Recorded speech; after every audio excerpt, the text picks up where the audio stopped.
ക്ഷേത്രസന്നിധി. Ration card media ക്ഷേത്രസന്നിധിയുടെ എല്ലാ പ്രിയ പ്രേക്ഷകർക്കും നമസ്കാരം. നമ്മൾ ഇന്ന് എത്തിച്ചേർന്നിട്ടുള്ള ക്ഷേത്രം തൃശ്ശൂർ ജില്ലയിൽ അളഗപ്പനഗർ ഗ്രാമപഞ്ചായത്തിൽ പൂക്കോട് എന്ന ഗ്രാമപ്രദേശത്ത് സ്ഥിതി ചെയ്യുന്ന മേടംകുളങ്ങര ശാസ്താ ക്ഷേത്രത്തിലാണ്. ഈ ക്ഷേത്രത്തിൽ ഉദ്ദിഷ്ടകാര്യ സിദ്ധിക്കായി നായ്ക്കുട്ടി സമർപ്പണ വഴിപാട് നടത്തി വരുന്നു. ഈ നായ്ക്കുട്ടി സമർപ്പണ വഴിപാട് നടത്തുന്ന കേരളത്തിലെ ഏക ക്ഷേത്രമാണ് മേടംകുളങ്ങര ശാസ്താ ക്ഷേത്രം. ഈ നായ്ക്കുട്ടി സമർപ്പണ വഴിപാട് നടത്തുന്നതിനും ശാസ്താ ദർശനത്തിനുമായി ദിനംതോറും ഈ ക്ഷേത്രത്തിൽ നിരവധി ഭക്തജനങ്ങളാണ് എത്തിച്ചേർന്നുകൊണ്ടിരിക്കുന്നത്.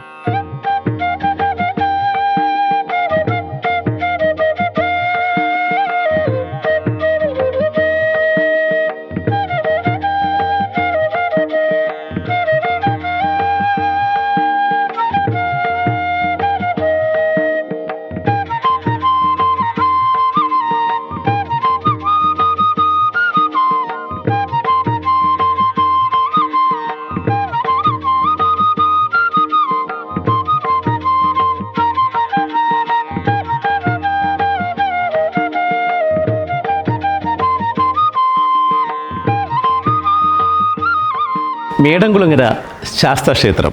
ഈ ക്ഷേത്രം അതിപുരാതനമായ ഒരു ക്ഷേത്രമാണ്. ഈ ക്ഷേത്രത്തിന് ഉദ്ദേശം 1600 വർഷത്തിലേറെ പഴക്കമുള്ളതായി കണക്കാക്കപ്പെടുന്നു. ഈ ക്ഷേത്രത്തിലെ പ്രധാന പ്രതിഷ്ഠ സ്വയംഭുവായ നനശാസ്താവാണ്. അതായത് മേൽക്കൂരയില്ലാത്ത ചതുര ശ്രീകോവിലിനകത്ത് കിഴക്കോട്ട് ദർശനമായി ഇടത് കൈയിൽ വില്ലും വലത് കൈയിൽ അമ്പും പിടിച്ച് പത്നിയായ പ്രഭയോടൊപ്പം പ്രകൃതിയോടിണങ്ങി സന്തുഷ്ടഭാവത്തിലാണ് ഭഗവാൻ ഇവിടെ കുടികൊള്ളുന്നത്. ഈ ശാസ്താവിനോടൊപ്പം തന്നെ അദ്ദേഹത്തിൻ്റെ സന്തത സഹചാരിയും കാവൽക്കാരനും ഭഗവാന് ഏറെ പ്രിയപ്പെട്ടവനുമായ ഒരു നായ്ക്കുട്ടിയും ഈ ശ്രീകോവിലിനകത്തുണ്ട്.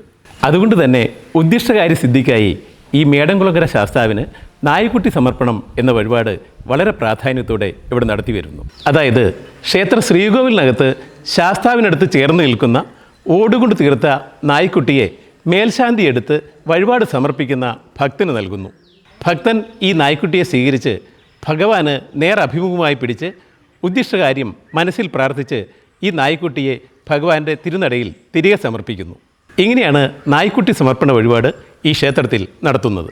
ഈ പ്രത്യേകതകൾ നിറഞ്ഞ നായ്ക്കുട്ടി സമർപ്പണ വഴിപാട് ശാസ്താവിന് നടത്തുന്ന കേരളത്തിലെ ഏക ക്ഷേത്രമാണ് മേടംകുളങ്ങര ക്ഷേത്രം എന്നുള്ള പ്രത്യേകതയും ഈ ക്ഷേത്രത്തിനുണ്ട്. അതുമാത്രമല്ല, ഈ ക്ഷേത്രവുമായി ബന്ധപ്പെട്ട് 4 ക്ഷേത്രങ്ങൾ കൂടി ഈ ക്ഷേത്രത്തിന് സമീപത്തായി നമുക്കിവിടെ കാണാവുന്നതാണ്. മേടംകുളങ്ങര ശാസ്താ ക്ഷേത്രത്തിൻ്റെ വടക്ക് പടിഞ്ഞാറ് ഭാഗത്ത് 3 ക്ഷേത്രങ്ങൾ നമുക്കിവിടെ കാണാവുന്നതാണ്. അതിൽ മധ്യഭാഗത്ത് കിഴക്കോട്ട് ദർശനമായി ലക്ഷ്മി സമേതനായ ശ്രീ മഹാവിഷ്ണു ക്ഷേത്രവും, മഹാവിഷ്ണു ക്ഷേത്രത്തിൻ്റെ വലതു ഭാഗത്തായി ശ്രീ നരസിംഹമൂർത്തി ക്ഷേത്രവും, ഇടതു ഭാഗത്തായി ശ്രീ മഹാദേവ ക്ഷേത്രവും നമുക്കിവിടെ കാണാം. ശ്രീ മഹാവിഷ്ണുവിൻ്റെയും ശ്രീ നരസിംഹസ്വാമിയുടെയും ദർശനം കിഴക്കോട്ടാണ്. ഈ 2 ക്ഷേത്രങ്ങളുടെയും കന്നിമൂലയിൽ ശ്രീ മഹാഗണപതിയെ കിഴക്കോട്ട് ദർശനമായി പ്രതിഷ്ഠിച്ചിരിക്കുന്നു. എന്നാൽ ശ്രീ മഹാദേവ ക്ഷേത്രത്തിലെ ശ്രീ മഹാദേവൻ്റെ ദർശനം പടിഞ്ഞാറോട്ടാണ്. ശ്രീ മഹാദേവൻ്റെ നേരഭിമുഖമായി ശ്രീ നന്ദികേശനെയും ഇവിടെ പ്രതിഷ്ഠിച്ചിരിക്കുന്നു. കൂടാതെ ഈ ക്ഷേത്രത്തിൻ്റെ തെക്ക് കിഴക്കേ മൂലയിൽ പടിഞ്ഞാറ് ദർശനമായി പൂക്കോട് ഭഗവതിക്കാവ് ക്ഷേത്രവും നമുക്കിവിടെ കാണാവുന്നതാണ്. ഈ പൂക്കോട് ഭഗവതി ക്ഷേത്രത്തിലെ പ്രധാന പ്രതിഷ്ഠ പടിഞ്ഞാറ് ദർശനമായി വണരുളുന്ന സ്വയംഭുവായ ശ്രീ ഭദ്രകാളിയാണ്.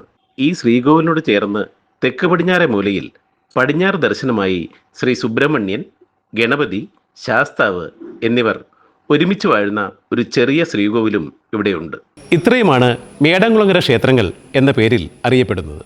മേടംകുളങ്ങര ശ്രീധർമ്മ ശാസ്താ ക്ഷേത്രത്തിൽ സ്ഥിതി ചെയ്യുന്നത് കിഴക്കോട്ട് ദർശനമായിട്ട് മുന്നിൽ വയലും റോഡും ഒക്കെ ആയി സ്ഥിതി ചെയ്യുന്ന ഈ ക്ഷേത്രത്തിൽ ഈ ശ്രീകോവിൽ വാണരുന്ന ഭഗവാൻ ധനശാസ്താവാണ്. ഈ നനദുർഗ എന്നൊക്കെ പറഞ്ഞ പോലെ തന്നെ ഈ ക്ഷേത്രത്തിന് മേൽക്കൂരയില്ല, താഴെക്കൂടയില്ല. അതൊരു പ്രത്യേകത.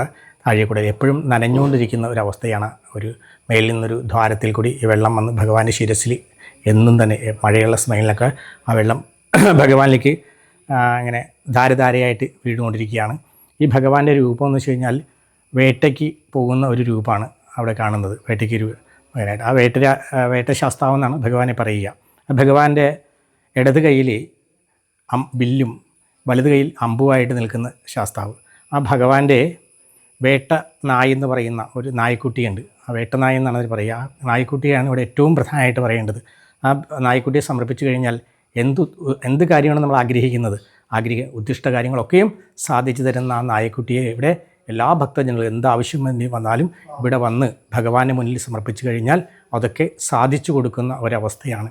അങ്ങനെ വളരെ വിശേഷമായ ഒരു ശാസ്താക്ഷേത്രമാണ് ഈ മേടംകുളങ്ങര ധർമ്മശാസ്താക്ഷേത്രം. സർവേശ്വരനായിരിക്കുന്ന ഈ ഭഗവാനെ ഈ ധർമ്മശാസ്താക്ഷേത്രത്തിൽ വന്ന് ഈ ഭഗവാന്റെ സന്നിധിയിൽ വന്നപ്പോൾ ഇവിടെ നമുക്ക് മനസ്സിലാകുന്ന, അല്ലെങ്കിൽ ഇവിടെ അനുഭവങ്ങൾ കൊണ്ട് മനസ്സിലാകുന്ന ഒരു കാര്യമാണ് നായക്കുട്ടി സമർപ്പണം എന്നൊരു എങ്ങും ഇല്ലാത്തൊരു സംഭവമാണ്. മറ്റ് ശാസ്താക്ഷേത്രങ്ങളിലൊന്നും ഇല്ലാത്ത ഒരു പ്രത്യേക വഴിപാടാണ് നായക്കുട്ടി സമർപ്പിക്കുക. നായക്കുട്ടി പട്ടിക്കുട്ടിയെ പലതും പല രീതിയിലാണ് ആ പട്ടിക്കുട്ടിയെ സമർപ്പിക്കുക എന്നുള്ളത്. നമ്മൾ എന്താഗ്രഹിച്ചാണോ ഈ ഭഗവാന്റെ മുന്നിൽ വന്ന ആ ഒരു വാഹന രൂപേണ, നമ്മൾ ഈ ചില ക്ഷേത്രങ്ങളിലൊക്കെ ചെന്നിട്ടുണ്ടെങ്കിൽ ഈ ശിവക്ഷേത്രത്തിലൊക്കെ നന്ദിയുടെ ചെവിയിൽ ചെന്ന് അവരവരുടെ സങ്കടങ്ങളൊക്കെ ബോധിപ്പിക്കുന്നത്, അത് നേരിട്ട് ഭഗവാനിലേക്ക് എത്തിക്കുന്നത് പോലെയാണ് ഇവിടെ നായക്കുട്ടിയെ അവർ കയ്യിലെടുത്തിട്ട് അവരുടെ സങ്കടങ്ങളും അവരുടെ ആഗ്രഹങ്ങളൊക്കെ ഭഗവാനോട് പ്രാർത്ഥിക്കുന്ന സമയത്ത് അത് ഭഗവാൻ പൂർണ്ണ തൃപ്തിയോട് കേട്ട് എത്രയും പെട്ടെന്ന് അവർക്ക് ആ കാര്യങ്ങളൊക്കെ സാധിച്ചു കൊടുക്കുന്നു എന്നാണ് പലരും എന്ന് പറയുന്നത്. ഇവിടെ ഒത്തിരി അനുഭവങ്ങൾ അങ്ങനെ ഉണ്ടായിട്ടുണ്ട്. ആ നായക്കുട്ടിയെ സമർപ്പിക്കുക എന്നൊരു വലിയ ചടങ്ങാണ് ഇവിടെ. എല്ലാ ദിവസവും തന്നെ അതിന് വേണ്ടി ആൾക്കാർ വരുന്നുണ്ട്. ചെറിയൊരു വരുമാനം, ചെറിയൊരു ഇത് കൊടുത്ത് റെസിപ്റ്റ് എഴുതി കഴിഞ്ഞാൽ അവർക്ക് ആ നായക്കുട്ടി ഇവിടുന്ന് കൊടുക്കുന്നു, അവരത് ഇവിടെ സമർപ്പിക്കുന്നു. വലിയൊരു കാര്യം അവർ സാധിക്കുകയാണ്. അവർ വളരെ സന്തോഷവാന്മാരാണ്. അങ്ങനെ നായക്കുട്ടി സമർപ്പണം മറ്റെങ്ങും ഇല്ലാത്ത ഒരു വിശേഷ വഴിപാട് ഇവിടെ നടക്കുന്നുണ്ട്. രണ്ടാമത്തെ കാര്യം, ഈ ക്ഷേത്രം 2 ക്ഷേത്രങ്ങളുടെ നടുവിലാണ് ഇരിക്കുന്നത്. മഹാവിഷ്ണുവിൻ്റെയും ശിവൻ്റെയും ഭഗവതിയുടെയൊക്കെ മധ്യത്തിലിരിക്കുന്നൊരു ക്ഷേത്രം. അപ്പോൾ ശക്തിയും ശിവനും മഹാവിഷ്ണുവൊക്കെ കൂടി ചേർന്ന് ആ നടുക്കിരിക്കുന്ന ഭഗവാൻ പൂർണ്ണ ചൈതന്യത്തോടു പൂർണ്ണ കലകളോടും കൂടിയിരിക്കുന്നു.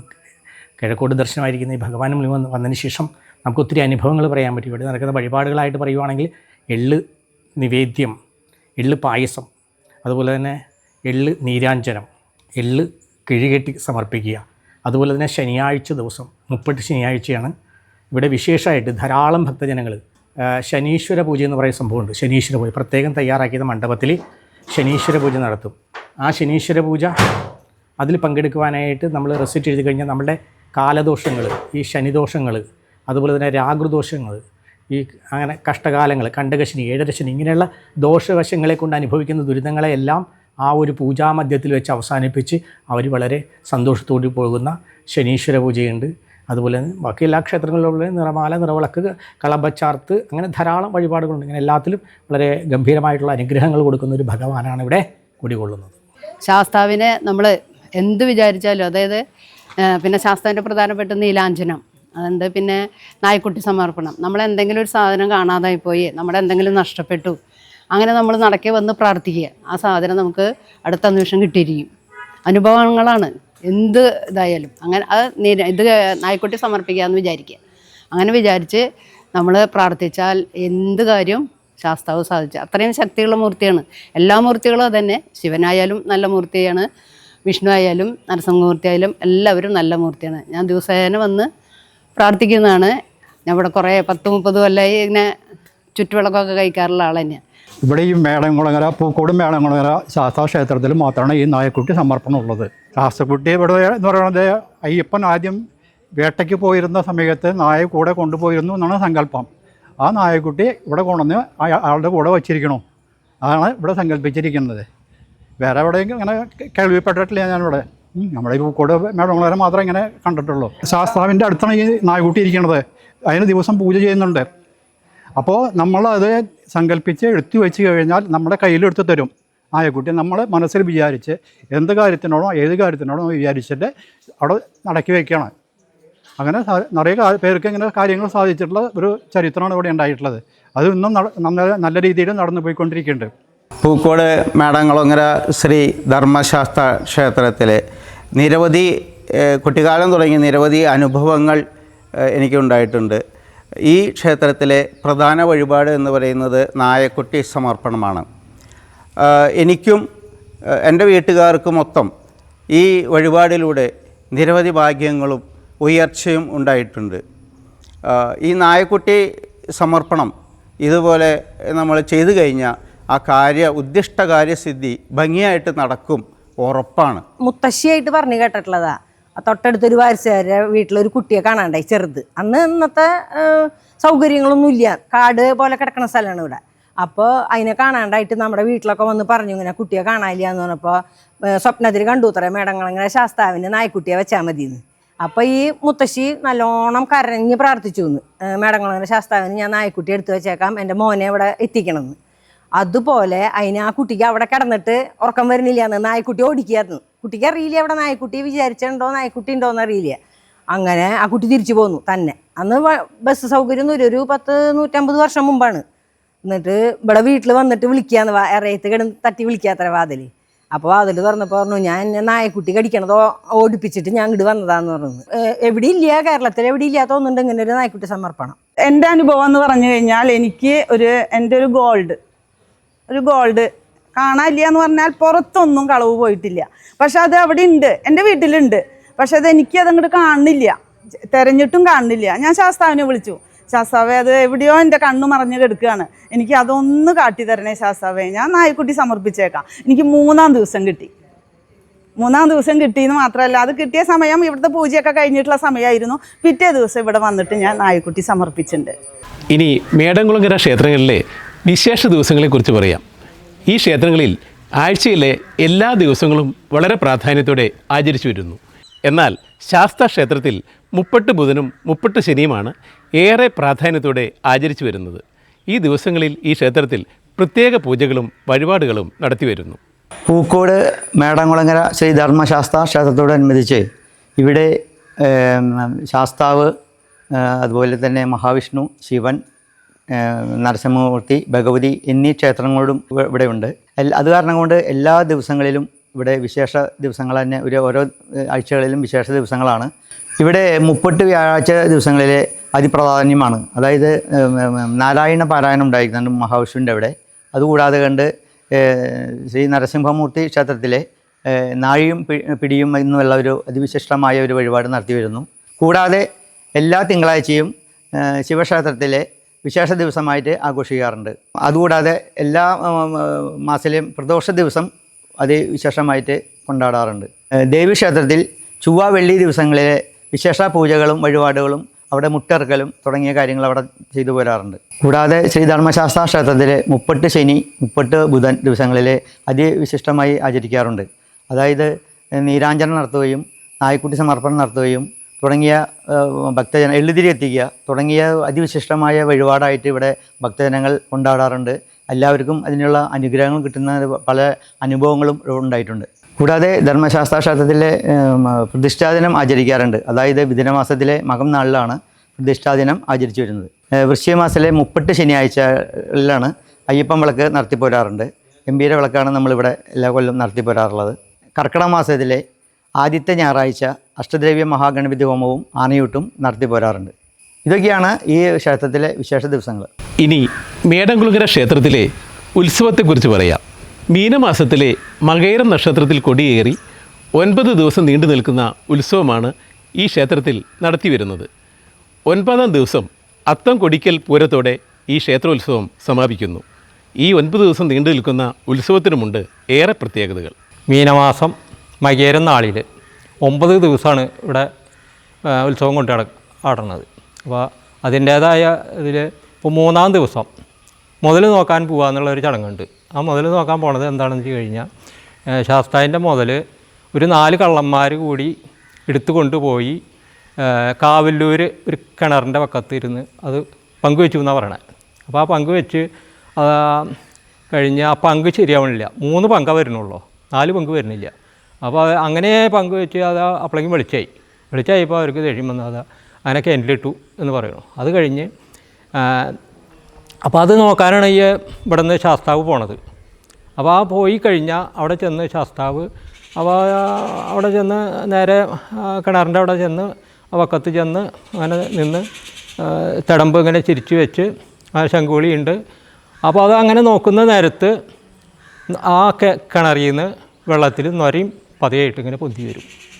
അത് അന്ന് അങ്ങനെയായിരുന്നു. അതാണ് ആ വിശ്വാസത്തിലാണ് ഇന്നും പോയിക്കൊണ്ടിരിക്കുന്നത്. പക്ഷേ ഇന്ന് ആ നൊരയും പതയൊന്നും കാണാനില്ല. അപ്പോൾ ആ വിശ്വാസത്തിൽ ജനങ്ങളെല്ലാവരും പോകണം. ഇതാണ് മുതൽ നോക്കുക. അതിന് വേണ്ടിയിട്ടാണ് ഈ മുതൽ നോക്കാൻ പോണത്. അതിന് വേണ്ടിയിട്ടാണ് ഇപ്പോൾ പോയിരുന്നത്. അപ്പോൾ അതുകൊണ്ട് അത് അങ്ങനെ ആ ചടങ്ങ് അതങ്ങനെ അവസാനിക്കുകയാണ്. അത് കഴിഞ്ഞിട്ടാണ് പിന്നെ 5-ാം ദിവസം പെരുവനം പൂരത്തിൽ ഈ ശാസ്താവ് പുതിയ നല്ല ഒരു പങ്ക് വഹിക്കുന്ന ശാസ്താവാണ്. അപ്പോൾ ആ ഇതിൽ പങ്കുകൊണ്ട് വന്ന് അത് കഴിഞ്ഞ് 7-ാം ദിവസം ആറാട്ടുപുഴ പൂരം, അത് പ്രത്യേകമായിട്ട് പങ്കുകൊള്ളേണ്ട ഒരു എല്ലാ ദേവന്മാരും കൂടിയിട്ടുള്ള ഒരു സംഭവമാണ്. അപ്പോൾ അതുകൊണ്ട് എല്ലാ ദേവന്മാരും കൂടി പോയി അത് കഴിഞ്ഞ് അങ്ങനെ ആറാട്ടുപുഴ പൂരം കഴിഞ്ഞ് വരുന്നു. അത് കഴിഞ്ഞിട്ടാണ് പിന്നെ 9-ാം ദിവസം കൊടികുത്ത്. കൊടികുത്തിന് വെളിച്ചാകുമ്പോൾ തൊട്ട് ശിവേലി അങ്ങനെ ഓരോ കാര്യങ്ങൾ അങ്ങനെയായി. ഇവിടെ നിന്ന് ഒരു 3 മണിയാകുമ്പോൾ വിഷ്ണുവിൻ്റെ അമ്പലത്തിൽ പോയി ഇറക്കി എഴുന്നള്ളിച്ച് അത് കഴിഞ്ഞ് ഒരു 11 മണിയാകുമ്പോൾ അവിടെ നിന്ന് ദീപാരാധന, അതിനിടയ്ക്ക് ദീപാരാധന അതെല്ലാം കഴിഞ്ഞിട്ട് 11 മണിയാകുമ്പോൾ പുറത്തേക്ക് എഴുന്നള്ളിക്കും. പുറത്തേക്ക് എഴുന്നള്ളിച്ച് തേവരമ്പലത്തിലാണ് ഇറക്കി എഴുന്നള്ളിക്കുന്നത്. പുറത്തേക്ക് എഴുന്നള്ളിച്ചു. അങ്ങനെ ഇവിടെ നിലപാട് തറയുണ്ട്. ആ നിലപാട് തറയിൽ പോയി ഇവിടെ നിന്ന് ചമ്പള കൊട്ടി നിലപാട് തറയിൽ പോയി അവിടെ കൊമ്പുപറ്റ് കുഴലുപറ്റ് അങ്ങനെ അത് അവസാനിച്ച് പാണ്ടിമേളം. ആ പാണ്ടിമേളത്തോടു കൂടി 7 കണ്ടം കടന്നിട്ടാണ് ഇവിടെ വരിക. അങ്ങനെ പഞ്ചാരി കഴിഞ്ഞ പഞ്ചാരിയിലാണ് അവസാനിക്കുക മേളം. ആ പഞ്ചാരിയിൽ ആ മേളം അവസാനിച്ച് അങ്ങനെ 8 പ്രദക്ഷിണം, ഇടയ്ക്ക പ്രദക്ഷിണമാണ് കേട്ടോ. ഇടയ്ക്ക് പ്രദക്ഷിണം ഒരു പ്രാവശ്യം. അങ്ങനെ ആ കഴിഞ്ഞ് 8 പ്രദക്ഷിണം കഴിഞ്ഞാൽ ഇവിടെ നടക്കെ വന്നു കഴിഞ്ഞാൽ കാണിക്കാർപ്പണം നെൽപ്പറ അതൊക്കെ കഴിഞ്ഞ് അങ്ങനെ ആദ്യം ഒരു പ്രദക്ഷിണം കൂടി കഴിഞ്ഞ് 9 പ്രദക്ഷിണം. ആ 9 പ്രദക്ഷിണം കഴിഞ്ഞ് ഇറക്കി എഴുന്നള്ളിച്ച് ആന മാത്രമായിട്ട് നിന്ന് കൊടികുത്ത്. ആ കൊടികുത്താണ്, അതൊരു പ്രധാനമാണ്. ആ കൊടി കുത്തി കഴിഞ്ഞാൽ അത് സമാപിച്ചു എന്നുള്ളതാണ്.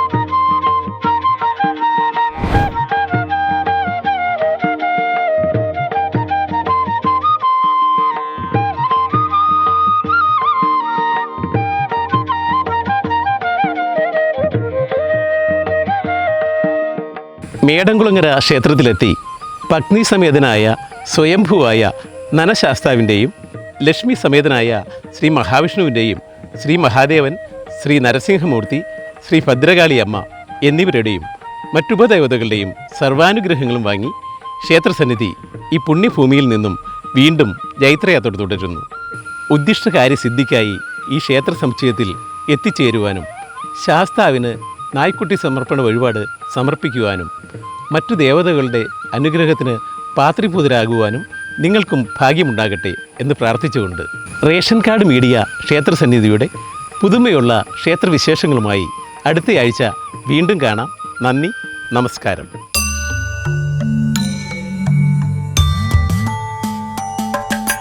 ക്ഷേത്രസന്നിധിയിലമരുന്ന ഭഗവാനും ഭഗവതിയും സദാസമയവും